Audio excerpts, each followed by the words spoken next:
Бәріне сәлем, қазақ елі, бәріне сәлем ағайын. 2024 жыл көзді ашып жұмғанша міне өтіп бара жатыр. Абай айтады, есті адамдардың қатарында болсаң, күн сайын, немесе апта сайын, немесе ай сайын өзіне есеп алып тұр дейді. Біз енді ай сайын жалпы елімізге қатысты бір айтқанда қорытынды жасамасақ та, бір жылдық қорытынды жасағымыз келіп тұр. Сондықтан да бүгін дәл осы видеода 2024 жылы Қазақстанда қандай мәселелер орын алды, қандай жағдайлар кәдімгідей халықтың арасында резонанс туғыздырып жіберді, қандай жағдай, қандай оқиғалар біздің халыққа бір кішкене үміт отын сыйлады, бір рухын оятып жіберді. Дәл осы бір тақырыптарды қозғайтын боламыз. Ендеше арнамызға қош келдіңіздер. Бастамас бұрын міндетті түрде жазылып кетіңіздер, тіркеліп кетіңіздер. Бұл қазақ профессор арнасы, кеттік бастаймыз. Сонымен ең бірінші бір табиғи апаттарға тоқталайық. Мына жерде жазып алған едік. Сонымен табиғи апаттар.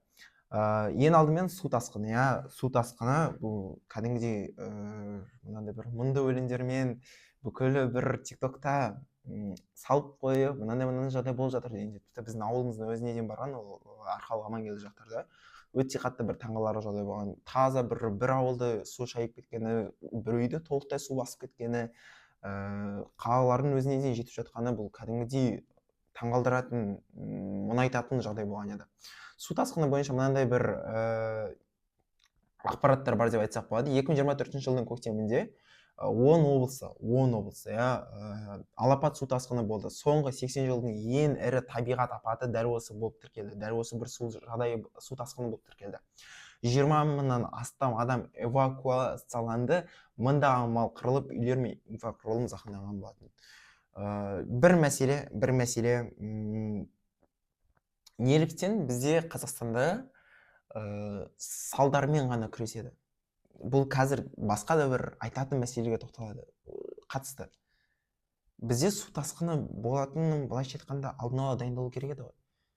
Су тасқыны болғаннан кейін барып қана бірдеңені жұмылдыру арқылы қарапайым халықтың күшімен барып орналастырып, әйтеуір дегенде осы бір мәселені шешкен болатынбыз. Бірақ оның алдында бір себептермен күресу керек еді. Одан кейін 2024 жылда Қазақстан аумағында жақын аймақтарда ең ірі жер сілкінісі болды. Ең күштісі Қытай мен Қырғызстан шекарасында магнитудасы 27 болған еді. Бұл оқиға Қазақстанның оңтүстік өңірлеріне де әсер етіп, халық арасында алаңдаушылық тудырды. Енді әрине алаңдаушылық тудырады. Екінші жер сілкінісі Каспий теңізі маңында тіркеліп, Ақтау қаласының жақын аумақтарда болған. Бір мәселе, бұл жерде тағы да бір мәселе, енді бұрынғы жылдардағыдай, Сирия мен Түркиядағыдай аса бір қатты мәселелер болған жоқ, жер сілкінісі дегенде. Бірақ та бәрібір де қорқыныш болды, бәрібір де үрей болды. Бұл жердегі бір айтып өтетін нәрсе, үй саларда болсын, енді көбінесе көп қабатты баспаналар салған кезде, және де ғимараттар салған кезде мемлекет міндетті түрде қандай да бір өзінің нормасына сай етіп салу керек. Яғни бұл 7 балдық, 8 балдық жер сілкіністерін тоқтата алатын, соған шыдай алатын ғимарат ретінде салғыздыру керек. Осындай заң міндетті түрде қабылдану керек. Және де ол бар. Егер де арасында бір қандай да байланыс арқылы өтіп кетпесе, бұл міндетті түрде орындалу керек заң. Және де келесі бір жақында ғана болған оқиға, бұл Ақтау маңындағы ұшақ апаты болған. Бұл жердегі негізгі себеп Ресейдің қандай да бір әскер базасында оқ атқанын, және де бұл қанатқа тиіп құлаған деген сияқты әңгімелер өтіп жатыр. Бір қуантарлығы, жақында ғана болған оқиға ғой, барлығы есте. Әзербайжанның президенті кәдімгідей былайша тұрып, біздің азаматтарымыз осы үшін қаза тапқан болатын, және де Ресей дәл осы үшін жауап беруі керек. Сонымен қоса, бұндай жағдай үшін кешірім сұрап, өтемақыны төлеу керек дейді. Бізде Қазақстанда 5-6 адам қайтыс болған еді, дәл осы ұшақ апатынан. Басым көбісі Әзербайжан болғанымен, бізде де неге солай айтпасқа? Яғни біз үшін әрбір азамат маңызды ғой. 5-6 азамат болсын, міндетті түрде айту керек. Дәл осы жағдайға осындай кешірім сұрау керек, және өтемақы төлеу керек. Окей, бұл табиғаттық жағдайларға байланысты деп енді келтірейік, Ақтаудан басқа, бірақ ол да сол бір тарапқа кетсін. Енді келесі мәселелер, бұл үкіметтің тарапынан болған наразылық туғыздырған мәселелер. Мысалға, уақыттың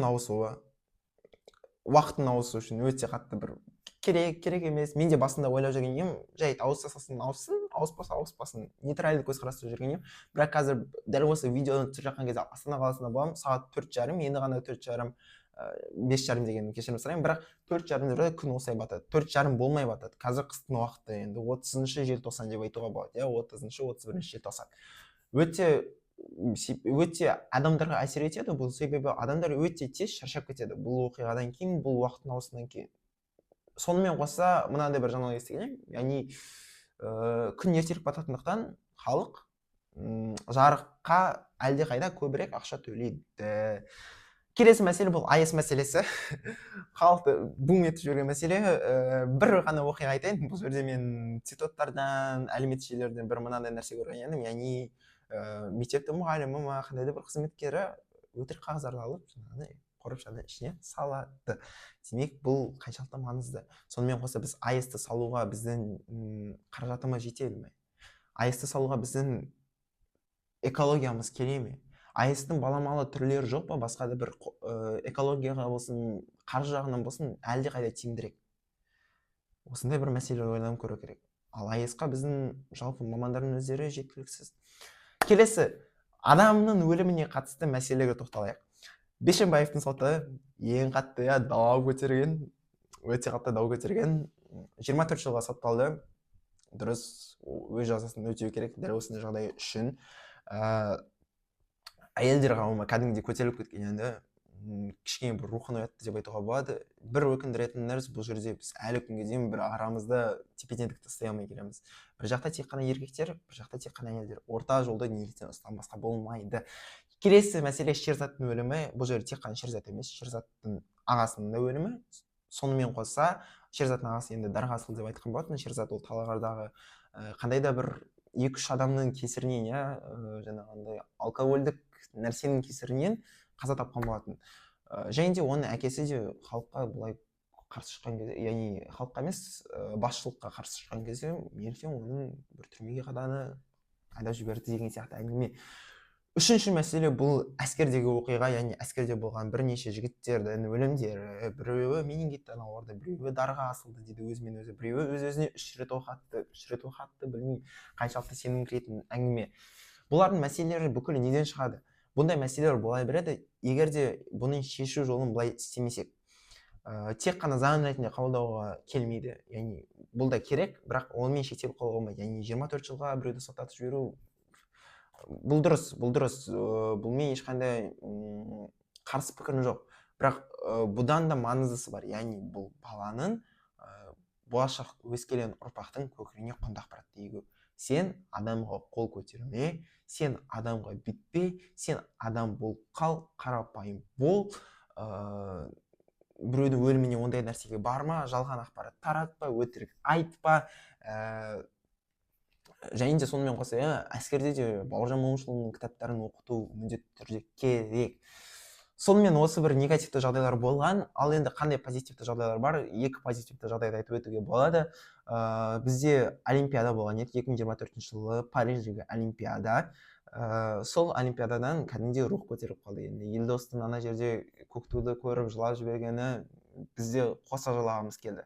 Сонымен қоса басқа да күміс орындар болды, алтын қола медальдар болды деген сияқты. Бір мәселе бұл жерде Олимпиада деп біз тек қана жаңағы спорттан Олимпиаданы қараймыз ғой, бұдан да маңыздырақ нәрсе бар, бұл ғылым жағынан Олимпиада. Ғылым жағынан Олимпиадада біздің қазақтар шынымен де өте керемет нәтиже көрсеткен болатын.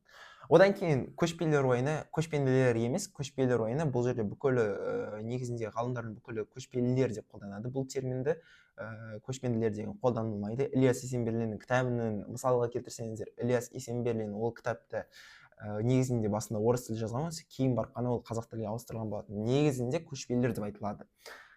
Сол көшпелілер ойында қазақ өзінің әлде бір түркі жағынан мықты жаңағыдай түркі ойындарын, көшпелілердің ойындарын әлі күнге дейін жақсы сақтап қалғандығын көрсеткен болатын.